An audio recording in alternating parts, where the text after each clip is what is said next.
古巴3月份开始，大部分的所在一天就爱停电14点钟。第二大城圣地亚哥第17有几百个人上街头示威抗议。古巴的总统是批评讲，这是来自美国的恐怖分子伫背后在使人。美国国务院否认，批评讲这款指控实在是真含糊。几多百位民众伫咧路的规定大声喊讲，要伫电加食物。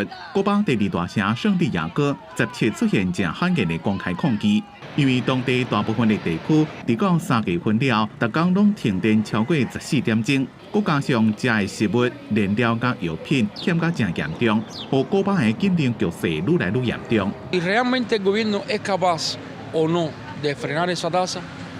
Esa respuesta no me la sé, pero es el mayor encargado de hacerlo, porque si no es él, si no son ellos, ¿quién lo va a hacer? El pueblo no lo va a hacer, el pueblo no puede hacer eso, el pueblo no tiene cómo responder. 美国自1960年代开始经济制裁古巴，自从新冠疫情了，1100万人口的古巴更加拄到空前的经济危机，引起创纪录的人口外流，有超过40万人移居到美国。今年2月份，古巴政府第一遍向联合国要求斗3天，希望伊当提供牛奶粉，予因国家内面7岁以下囡仔。古巴总统迪亚士卡奈伫社群媒体证实，确实有抗议活动。因故伊批评这是来自美国的恐怖分子，正伫咧破坏政局的稳定，呼吁爱维护宁静上好的气氛。古巴外交部也指责美国透过大使馆干涉古巴的内政。